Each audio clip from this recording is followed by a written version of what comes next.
मत 2024 जिते डका है मत घर बबी आसिक कहले सार आपको डाकते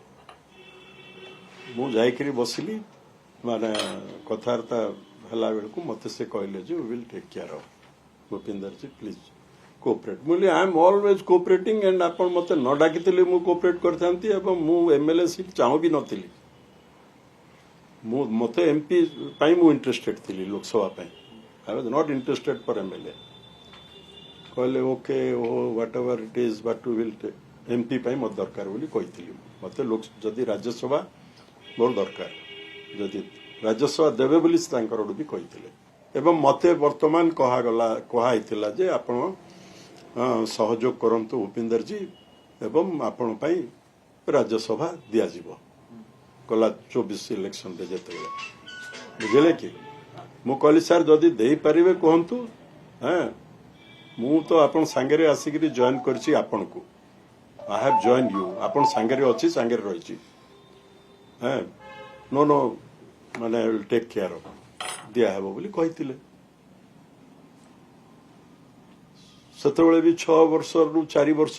10 वर्ष 4 वर्ष कही 6 वर्ष रिपीट करियो बोली भी कही रिपीट न कला परे भी मुझे कहली सर मु फेयरवेल भाषण भी देली नहीं सेठी मते समस्त मना कले से एमती करी कहले ओहो आई एम सॉरी है no problem we will take care of that ताने आउ थरे आपण जिबे फेयरवेल स्पीच दवा पई दे पारलेने जदि मु जान नथिली ए कथा जदि जानी थिले आपण श्योर मु रिपीट आउ थरे आपण को तो कहला जाइथांते आपण but I will take care तापर बहुत 17 मास पर मते दले मु भी मना कली थरे दी थर पांडियन को जाके मु कहले सर थाउ कोन मु तो आई एम नॉट अनहैप्पी मोर तो मन रे किछि असंतोष नाही आ मते काई चेयरमैन फेयर पई काहे कि ये कहउचंती से मत कहले नै नै दी थर खंडे मते कहि सारले नै सीएम मते कहले जी भूपिंदर को immediately call him and ask him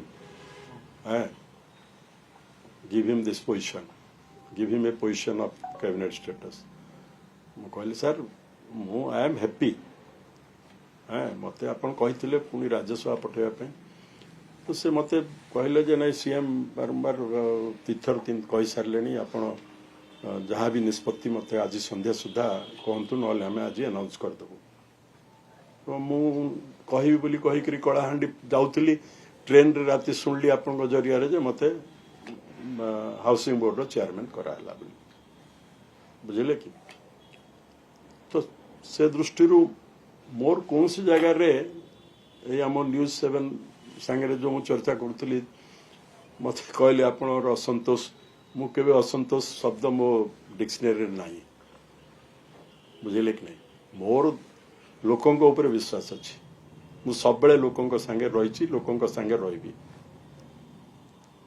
yes बुझे कि एवं कलाहांडीर विकास ओडिशार विकास रे